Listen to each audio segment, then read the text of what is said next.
Bueno, y vamos a continuar hablando de temas que afectan su bolsillo, porque iniciar el 2014 libre de deudas es el anhelo para muchos, pero pocos lo logran. A continuación le vamos a mostrar algunos consejos. ¿Usted acostumbra a hacer un plan de gastos para iniciar el año? Es que no se puede. Nosotros vivimos de una pensioncita de mi esposo y casi no nos alcanza. Entonces, digamos, como para ahorrar y comprar es muy difícil. Casi siempre sí, aunque no salga como uno lo planea al final, ¿verdad? Muchas veces, pero sí trato de guiarme, digamos, como un presupuesto.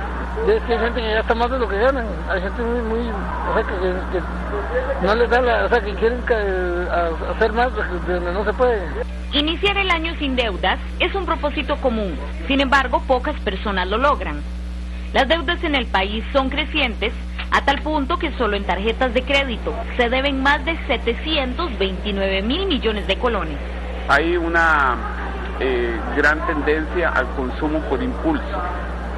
El costarricense consume mucho por impulso y esto es algo que tenemos que tratar de evitar, ¿verdad? Y es controlable, dentro de las economías familiares se puede controlar.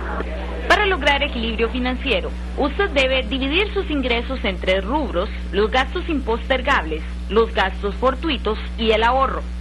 Primero debe cancelar las deudas y los gastos inaplazables. Después debe dejar dinero para los imprevistos y los ahorros. Lo ideal en estos casos es organizar los gastos en 3 grupos, en 3 grandes grupos. Los gastos inaplazables, que deben realizarse periódicamente, cada quincena, cada mes. Gastos fortuitos, ¿verdad?, que pueden presentarse en alguna ocasión, como un accidente de un niño o un accidente de un vehículo. Y una columna para el ahorro, un grupo para el ahorro. Serían 174.760. El mayor secreto para salir de deudas y lograr la estabilidad financiera es sujetarse al plan de gastos y cumplirlo al pie de la letra.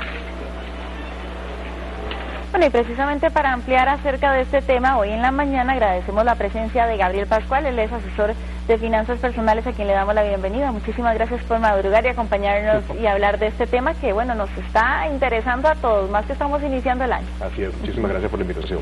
Bueno, estamos hablando ahora fuera de cámaras de que uno por lo general inicia el año con muchísimas metas, ya sea iniciar una carrera, comprarse un carro, cambiar de trabajo, tal vez comprar casa o adquirir un préstamo para algún proyecto personal, pero ¿cómo ordenarse? Lo primero es entender cuáles son los ingresos familiares. Muchas personas no saben ni siquiera cuál es el ingreso de la familia y obviamente cuánto recibe. Por eso es fundamental empezar el proceso del presupuesto familiar conociendo cuáles son los ingresos familiares. Una vez que se conocen los ingresos familiares, podemos empezar a entender, ok, cuánto podemos gastar, que era lo que hablábamos de los gastos, obviamente, que son forzados, que no se pueden evitar, y para entonces, obviamente, establecer, bueno, si de esos ingresos voy a invertir tanto porcentaje en mis gastos forzados, puedo ahorrar un porcentaje o puedo, obviamente, salvar un porcentaje para imprevistos. El mayor error es no conocer cuáles son esos 3 rubros y cómo saber combinarlos, porque eso lo que lleva definitivamente es al mal uso de muchos productos y a la tendencia del sobreendeudamiento. También uno de los tips podría ser el guardar las facturas y tal vez hacer un recuento mensual de cuánto estoy gastando y en qué estoy gastando, pero las personas que no están acostumbradas a guardar las famosas facturas, ¿cómo hacer para tener ese hábito y así ordenar mis finanzas? Hoy en día hay una forma mucho más fácil de hacerlo, que es revisar los estados de cuenta. Las personas obviamente que utilizan las cuentas bancarias y obviamente las tarjetas de crédito, tarjetas de débito, cuentan con un estado financiero por parte de su banco o su entidad financiera, y eso es un específico método para poder revisar cuánto se gasta en un mes.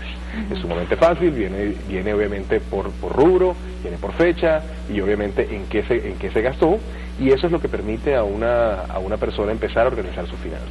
No necesariamente necesita como la guía de un experto, uno mismo lo puede hacer en casa y crear esa cultura dentro de las familias también. Uno de los mitos más difíciles que nos ha tocado en este tema es romper el hecho de que hay que ser obviamente sumamente preparado y ágil para llegar a tener un presupuesto familiar. Es tan sencillo como sumar y restar. Por ahí se empieza. Nosotros a Mastercard ponemos a la disposición de todos los costarricenses una página web que está en español, que se llama consumointeligente.org. Es una página donde lo que se busca es la educación financiera de las personas. Ahí tocamos temas desde obviamente las tarjetas hasta presupuestos familiares. Vamos también por partes, don Gabriel, porque estábamos hablando y veíamos en la nota anterior gastos impostergables. Dentro de este rubro, ¿qué puntos podemos poner específicamente? Comida, vestido, los gastos del colegio, los gastos obviamente de transporte, son gastos que no se pueden evitar, son gastos que necesariamente tienen que pasar cada mes. Lo que sí se puede hacer es analizar y poder ver si podemos obviamente eficientizarlos. Pero hay gastos que un poquito de cada uno. Exactamente, pero no podemos obviamente postergarlos o definitivamente sacarlos porque todos nos tenemos que mover, todos tenemos que comer, todos tenemos que hacer algo por ese estilo. ¿Los gastos fortuitos? Los gastos fortuitos son los que no se expresan. Como decía el caballero del BCR, pues son aquellos accidentes que pasan, la enfermedad de un niño en algún momento dado o la necesidad de comprar algo porque algo que no estaba esperando pensar. Estos son tipos de gastos fortuitos que pasan todos los días. Se tiende a pensar por lo general que si mi salario es reducido, pues nunca me va a quedar un espacio para el ahorro. Siempre voy a estar dedicada ya sea a pagar deudas o a estos gastos impostergables y estos gastos fortuitos. Pero es posible con un salario pequeño ir ahorrando, aunque sea de poquito en poquito, como decimos. La percepción muchas veces de no poder ahorrar significa que no puedo ni siquiera guardar un colón. Y lastimosamente la experiencia nos da a entender de que sí es posible. Mucha gente ha empezado por guardar un colón, ya sea un colón al día, un colón a la semana, y ahí obviamente cuando empieza el hábito, ya bien un colón se convierte en 2, en 3, en 5, en 10, en 100, y eso es lo que permite a una persona organizarse. El mayor reto es empezar y lograr obviamente el hábito, que es sumamente complicado y difícil. Si yo, digamos, soy muy consumista, si me gusta mucho comprar, aprovechar ofertas, todo esto, ¿cómo hacer que yo no pierda el norte para la meta que tengo, ya sea de viajar más, de comprar un carro, de comprar una casa o de incluso invertir en una empresa propia?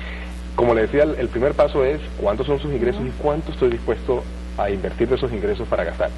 Siempre y cuando se respete ese monto que se establezca, las cosas no se van a salir de control.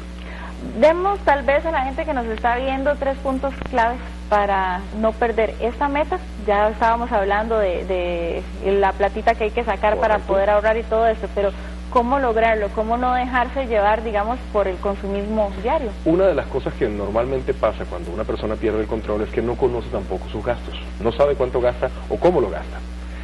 Eso es muy fácil obviamente de retomar en el momento en que una persona toma sus estados de cuenta, los revisa, ven que está obviamente haciendo los gastos y se da cuenta de que muchas veces no son gastos forzados, sino son gastos fortuitos o obviamente impulsivos. En el momento en que una persona tiene conciencia de ese tipo de gastos, es la oportunidad que tiene para poder corregirlos o ajustarlos y poder ajustarse a un plan financiero mucho más adecuado. Y esta es una cultura también que se hereda a los hijos y a los más pequeños de la casa. ¿Cómo pueden contribuir? Lastimosamente sí, obviamente la parte impulsiva muchas veces se va de control y nuevamente es el mal uso de ese presupuesto familiar. Si el presupuesto familiar se usa de manera correcta, estoy seguro que no, y obviamente consciente, con los límites establecidos, no debería haber, en su mayoría de los casos no debería haber temas fuera de control. En el caso de las personas solteras, pues hay muchísimas más posibilidades de tanto de saldar las cuentas, de saldar las deudas, como de ahorrar y establecer metas para este 2014. Bueno, muchas veces en ese caso es solamente uno el que toma las decisiones, entonces no es muy fácil obviamente decir que está bien o no está mal. Cuando es una conversación ya más familiar o más consensuada con otra persona de la familia, muchas veces se llegan a consensos o a metas mucho más agresivas. Pero sí, no debería ser la excepción. La persona soltera debería también tener control sobre sus finanzas. Y no tiene que ser tampoco pretexto de que soy muy joven, de que eso más adelante, de que eso no me toca a mí, porque al fin y al cabo es una cultura que se va haciendo costumbre. Así es, mientras más temprano empiece el proceso de manejar sus finanzas y de saber cuánto, estoy seguro que el futuro va a ser un futuro cierto y un futuro controlado. Bueno, lastimosamente ya el tiempo nos gana, don Gabriel. Muchísimas gracias por haber estado aquí con nosotros hoy en la mañana y darnos estos consejos que esperamos apliquemos porque todavía estamos a tiempo. La segunda semana de enero y realmente no hay pretexto para no ahorrar y cumplir nuestras metas. Un placer que estar con usted. Muchísimas gracias. Muchísimas gracias. Bueno, es momento de hacer una pausa. Son las 7:25 de la mañana, pero cuando regresemos, un resumen del programa Visión 9 de este lunes. Johnny Araya y Otto Guevara evacuaron dudas alrededor de su plan de gobierno y nosotros se lo explicamos. Ya venimos.